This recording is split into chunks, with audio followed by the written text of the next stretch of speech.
Okay, big leaguers. We got a good one today. I've been looking forward to doing this tutorial. This is something that's been on my mind for a while.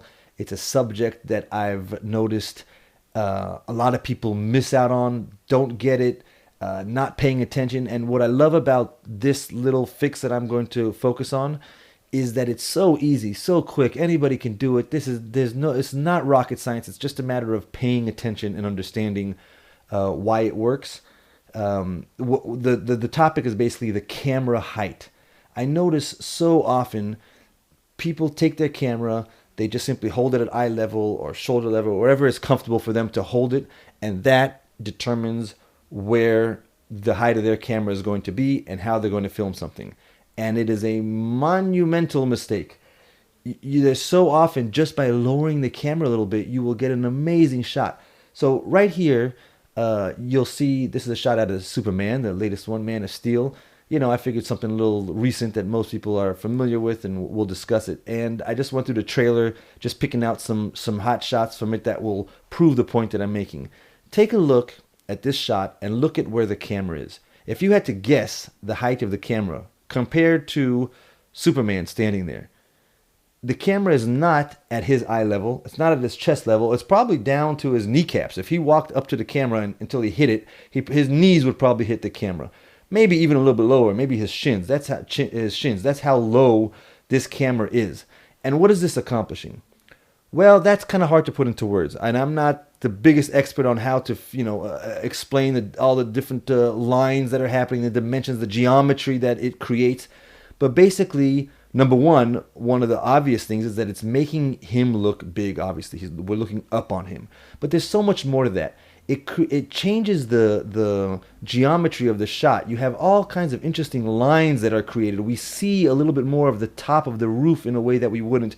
And absolutely, absolutely most importantly, we now get the sense of these rocks to the right, the snow leading up to him. It kind of sucks us into the environment leading up to him. So that is absolutely key. If the camera was more at his eye level, you would not get a sense of this location nearly as much. All of this snow right here, the first snow that your eyes would even be drawn to is somewhere close to his feet, somewhere out here. But with the camera low, it's almost like you're in the snow, and it just it just draws you, it sucks you into the scene, and then your eyes gradually lead up to the main subject, which is him, of course. And there's also something unbelievable that happens with the up here, up top, the roof, the ceiling of this cave becomes your eye is drawn to that too. It becomes more apparent. You notice the arch that's there. Whereas if the camera was up top, you wouldn't get that sense of that big arch that he's in, and etc. So this was just, I wanted to start this off with showing you how this is done on a daily, all the time by in movies and films, high-end movies. And this is like something that I think is really automatic for cinematographers. But what I decided to do is I decided to go out. I went out to a playground across from where I live, where my kids play all the time. And I actually did this because it's something very mundane. This isn't exciting. This is not a gorgeous scene. If I went out and did some grandiose, epic, scenery shot, you might say, oh, well, of course, he's got a gorgeous shot, and that's why it looks so good. But this is really boring, and I decided to focus on the swing set right here. And I figured, let's see what I can do to make it look good, and what the difference of this boring, ordinary swing set in this playground would look in the difference in the camera height. So here I am. The camera is at my eye level. And again, what most people do is they just opt for that right away because it's there. That's where your hands are. That's where your eyes are. And you just, and you're standing, and that's where you shoot. But you shouldn't just shoot automatically wherever naturally the natural position of the camera wants to be. You need to think where it could be best and look in the back of that camera and keep adjusting until you find the best height. So we're focusing on camera height now. So here we are at eye level. Let's see what that produces for us. This will give us a shot basically like this. Now what I've done here is I've obviously framed this in a way. I'm at an angle with the swing set, something a little bit more interesting. Again, not the topic of our discussion right now, framing and composition, but I figured I'd mention it just a little bit. I'm not coming from the side here. I'm not completely profile with it, and I'm not straight on. I'm at a 45-degree angle, so that creates some lines across here. You see that the swing set is going across the frame like this. So, it fills up the frame nicely, and it's interesting. But this is what you'll get from the camera being a camera height. Now it's solid. You see the swing set. It's obviously, if I was shooting this for a school and trying to show their facilities or something like that, it would get the job done and great. And they would have something solid, and they would probably be pat you on the back and say, Aviv, well done. But we want to get the best, most exciting kind of shot. So let's go a step further.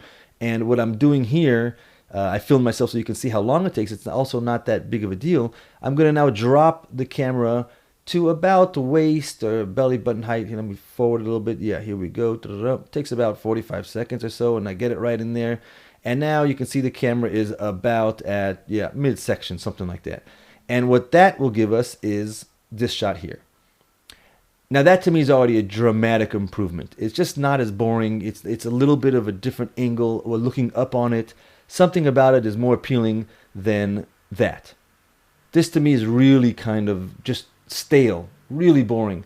Where here you start to look up on it a little bit more. You start to see a little bit more sky. You see here you very got a tiny bit of sky in there, and you're just really flat on the swing set. You come down, you start to look up the swing set a little bit. It makes it a little bit more of a grandiose picture. You're seeing more sky, and that's just a big improvement. But now we're going to take it a step further.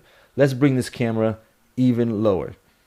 And let's see what happens. Again, I'm going to just quickly go through it. And there you go. Now we're going to get it down to about, looks like it'll end up at around knee height.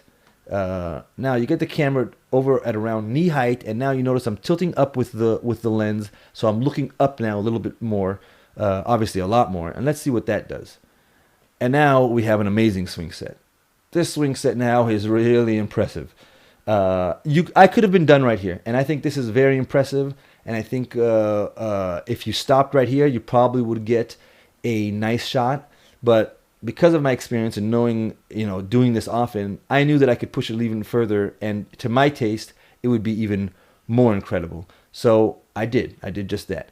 I took the camera completely off the tripod. And here we go. I'm going to place it on the floor. Now, I didn't come especially prepared. I should have had something that I could lean the camera on. But look at how much work that is. I mean, I'm laying on the floor. It's the only way. I'm shooting on the 5D. So 5D Mark III. I don't have that tilt out screen. So I really got to get down with it. Most people may not be willing to get down and dirty like that. But again, if you're trying to make impressive shots, that's what it takes. I find myself rolling in dirt and and going through that all the time. So don't be afraid of that. That's what it takes. Let's see what that's going to give us. Now, here we go. Now, you see I'm a little bit on a tilt. I'm not, kind of tilted with the camera. Not exactly ideal. Here I am playing with it until I get it right. So that's a little bit better right about there. Now, this should remind you of the opening shot of Superman. In what sense? Obviously, this isn't a scene out of Superman. But in what sense? Look at all the foreground that we're now seeing.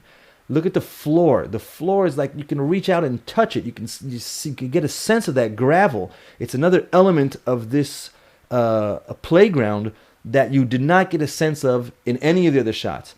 And besides that, now that we're looking up, it really makes that swing set look just like, like I don't know what, like something really, really grandiose. And we get lots of sky now. I'm not an expert on the geometry, like I said in the beginning, but you're getting some really interesting lines of how the swing set is now going. You see how it's going sloping downwards a lot, and it's just an unbelievable shot. Let's compare this real quick to the knee height shot, which was already pretty good. So here's the knee high shot, and it's pretty good. It's still looking up, but notice that if you were to reach out, you wouldn't get the sense of reaching out and touching the floor. Here, I feel like I could scratch the floor right here. And there's something about that. There's something about showing a lot of the foreground leading up to your scene. Something really inviting about that. And it just makes all the world of a difference. And if we go back to the Superman shot, it's the same thing. There it is. There's that snow leading up to the shot. So it's a big difference. And I notice this all the time on the average, regular setup, wide shot, scenic, scenario that you're trying to kind of show the environment that you're in. This is so critical. This can tremendously improve your shots, and all you got to do is get that camera down. Don't just shoot at your shoulder height. That'll be so much more boring than getting that camera low. Again, does this work all the time? I don't know. I don't think so. Probably 70, 80% of the time. Maybe the other 10, 20, 30% you do want to get at shoulder height. You just have to be open and take a look and really be honest on, is this working?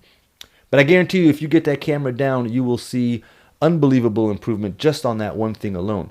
Now I have a few more examples out of the Superman shot, that Superman trailer, which I thought would be, again, show this example. Here we are. I think they're in like a garage, some sort of crazy spaceship or whatever.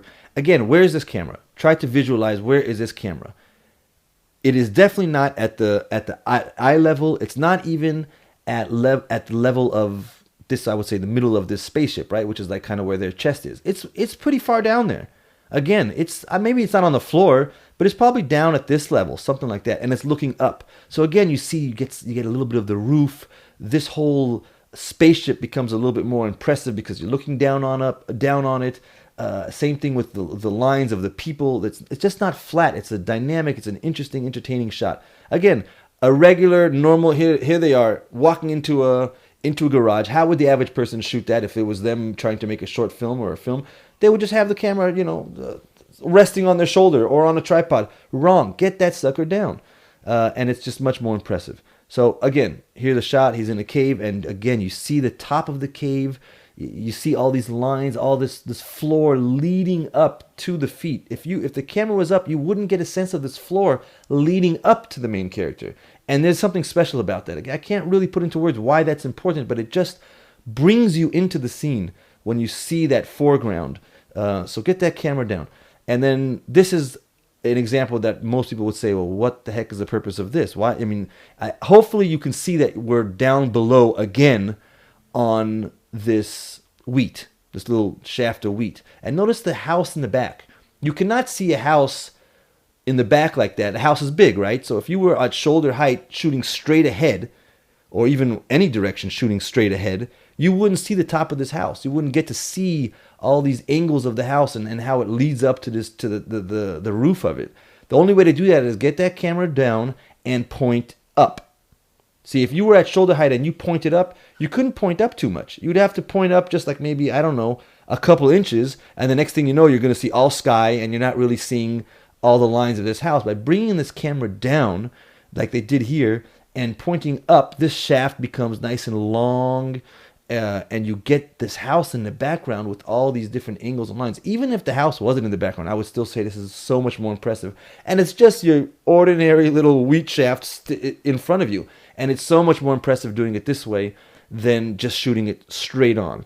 Of course, again, story. What's the story? Maybe there is something in the background that you needed to see that by shooting up, you wouldn't see it. Well, then you're out of luck. Don't shoot up. Shoot straight on so that you can see what's in the background. If you wanted to see a car in the background, you couldn't do that unless you're shooting something that's like a flower that's really down on the floor. Then you can get down by that flower and shoot up and still see the car in the background.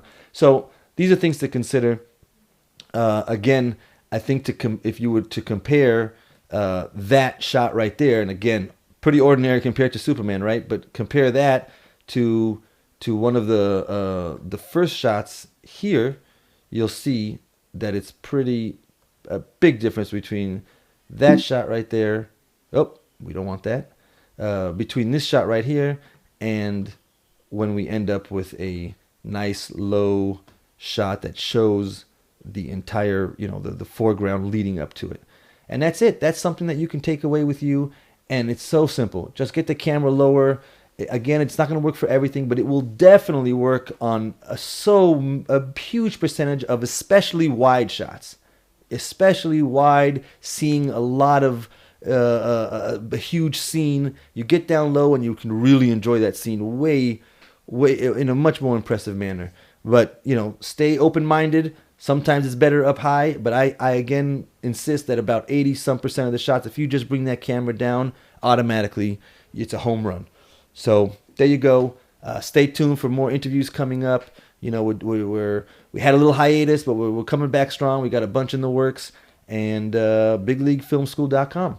Show up and subscribe, and we'll get you all kinds of great stuff to check out.